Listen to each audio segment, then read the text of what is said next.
नहीं पहुंचाया है। किसी को यदि हार के बारे में मालूमात हो तो वह तुरंत दरबार में आकर निडरता से राजा को बताए।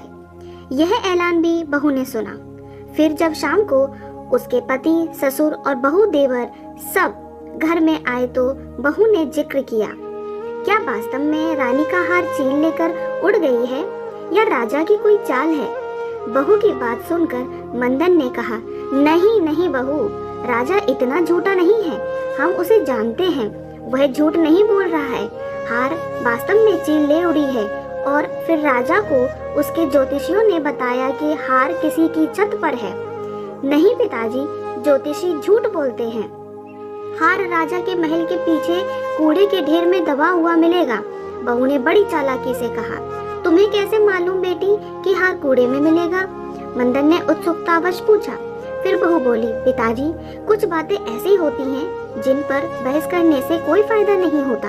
तुम मेरी बात मानो, राजा के दरबार में तुम झूठ मूठ का पोथी पन्ना लेकर जाओ और जैसा मैं कहती हूँ वैसी सूचना राजा को दे दो। क्या कहती है बहू तू? मंदन को क्रोध आया। अगर वहाँ हार नहीं मिला तो राजा मेरी गर्दन उड़वा देगा। नहीं नहीं, मैं नहीं जाऊंगा। मंदन सहम कर पीछे हटा। उसने राजा के पास जाने के लिए बहू से मना कर दिया। पिताजी, मैं जो कुछ कह रही हूँ बिल्कुल सच कह रही हूँ। आप वैसा ही करें जैसा मैं तुमसे कह रही हूँ, तुम्हें कुछ नहीं होगा। बहू ने अपने ससुर का खूब समझाया। फिर मंदन ने बहू की बात मान ली और एक कागजों की पोथी लेकर वह राजा के दरबार में पहुंचा। वहां उसने निडर होकर झूठ मूठ की पोथी राजा के सामने खोली और उसमें देखकर वही वही बातें अपने मुंह से कह दी जो उसके बेटे की बहू ने उसे समझाई थी। इधर बहू उस हार को राजा के महल के पीछे कूड़े में डाल आई। मंदन की बात सुनकर राजा ने अपने सिपाहियों को महल के पीछे कूड़े के ढेर में हार ढूंढने का आदेश दिया। संयोग से हार सिपाहियों को मिल गया। हार दरबार में लाया गया। उसे देखकर राजा सहित सारे राज ज्योतिषी मंदन की भविष्यवाणी को मान गए। वे नहीं जानते थे कि एक अनपढ़ सा आदमी इतना बड़ा विद्वान हो सकता है। राजा ने उससे कहा, मंदन, हम तुम्हारे काम से बहुत खुश हैं। अब तुम हमसे जो कुछ मांगना चाहते हो मांग लो। अन्नदाता, मैं आपसे क्या मांग सकता हूँ? मेरी तो आपके सामने जुबान भी नहीं खुल सकती। मैंने तो हुजूर अपने कर्तव्य का पालन किया है। मंदन राजा के सामने हाथ जोड़कर खड़ा हो गया। ऐसा कैसे हो सकता है? तुम्हें कुछ न कुछ तो अवश्य मांगना होगा। राजा ने पुनः मंदन से आग्रह किया है।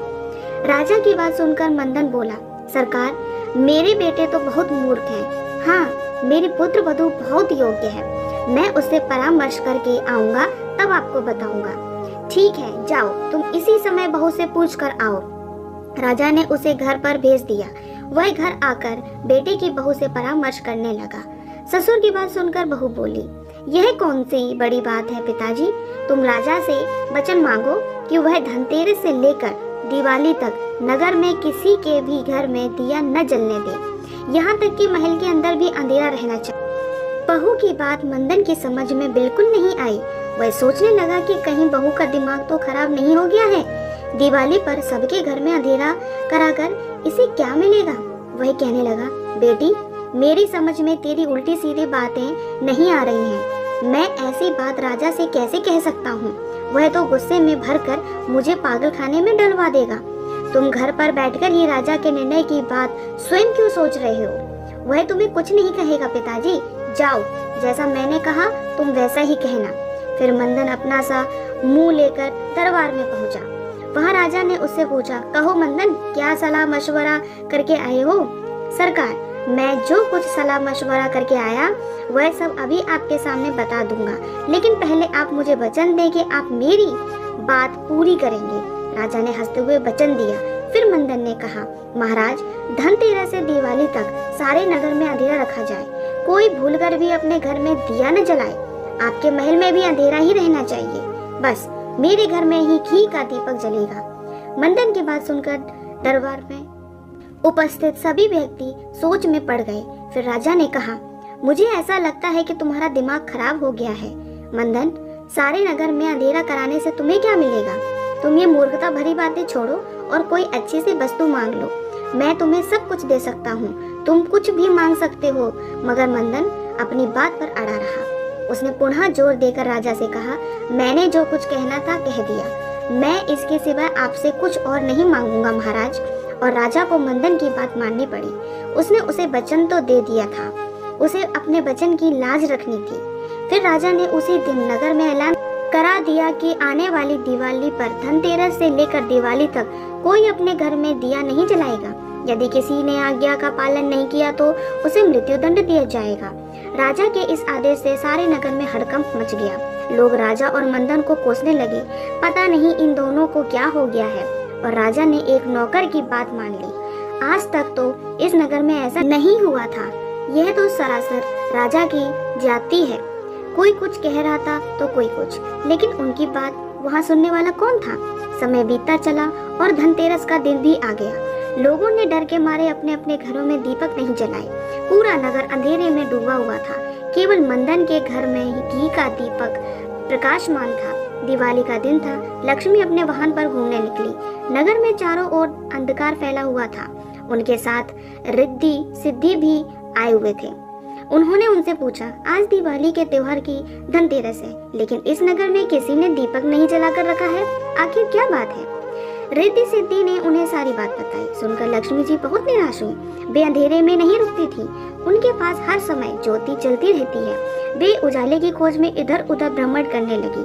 फिर अंत में उन्हें मंदन के घर में दीपक जलता हुआ मिला। वे तुरंत उसी घर में घुस गई और वहीं अपना आसन लगाकर जम गई। घर में सब सो चुके थे। केवल मंदन की बहू नींद के कारण ऊँघ रही थी। कुछ देर के लिए उसकी भी आंख लग गई थी और फिर जब उसकी आंख खुली तो वह अपने टूटे फूटे घर की जगह एक आलीशान कोठी देखकर चकित रह गई। कोठी सभी आधुनिक वस्तुओं से परिपूर्ण थी। यह देखकर वह बहुत प्रसन्न हुई। उसकी युक्ति काम कर गई थी। फिर उसने अपने पति तथा ससुर को जगाया और फिर मंदन के सभी बेटे जाग उठे। सब अपने आप को टूटे फूटे घर की जगह आलीशान कोठी में देखकर हैरान हो रहे थे। उनकी समझ में कुछ भी नहीं आ रहा था। एकदम इतना बड़ा परिवर्तन कैसे हो गया? अचानक लक्ष्मी जी प्रकट हुई और उन्होंने बताया कि अब तुम्हारी दरिद्रता के दिन दूर हुए। अब तुम्हारे अच्छे दिन आ गए हैं, क्योंकि दिवाली के पर्व पर मैंने केवल तुम्हारे घर में दीपक जलता पाया और सारे नगर में अंधेरा था। इसलिए मैं तुम्हारे ही घर में आ गई। मैंने यहाँ आकर आसन जमा लिया है। लक्ष्मी जी की कृपा भरी बातें सुनकर मंदन की समझ में आ गया कि उसके बेटे की बहू ने क्यों राजा से यह बात कहलवाई थी। सुबह को बहू ने अपने ससुर से दरबार में जाने को कहा, मगर मंदन ने दरबार में जाने से मना कर दिया। फिर बहू ने उसे समझाया, पिताजी आप नहीं जानते, अब हमें राजा का गुस्सा भी तो ठंडा करना है। आप उनसे जाकर कहें कि मैंने 4 दिन तक नगर में अंधेरा इसलिए रखवाया था कि प्रकाश युक्त घरों पर भारी आपदा आने का योग था, अतः अंधकार के कारण विपदा टल गई है। फिर यह बात सुनकर राजा प्रसन्न हो जाएगा। बहू की बात सुनकर मंदन दरबार में उपस्थित हुआ और बहू द्वारा कहे गए वाक्यों को उसने राजा के सामने दोहरा दिया। उसकी बात सुनकर राजा वास्तव में ही प्रसन्न हो गया और मंदन को राजा ने बहुत शासन देकर विदा किया। अब वे अपनी बहू की होशियारी और बुद्धिमत्ता के द्वारा खुशी खुशी दिन बिताने लगे। मंदन को अपनी बहू पर गर्व हो रहा था। शिक्षा। परिवार में अधिक व्यक्तियों का होना अच्छा, लेकिन यदि वे सब के सब बुद्धिहीन हो तो इससे बड़ा अभिशाप और कोई नहीं हो सकता। यदि उस परिवार में एक व्यक्ति भी बुद्धिमान है तो वह अपने पूरे परिवार की नाव को खींच कर ले जा सकता है। जिस प्रकार मंदन के बेटे की बहू ने उसके घर की काया की पलट कर डाली। मुझे उम्मीद है दोस्तों कि आपको ये कहानी अच्छी लगी होगी। अगर आप मेरे चैनल पर नए हैं तो मेरे चैनल को लाइक, सब्सक्राइब और शेयर करना ना भूलें। धन्यवाद।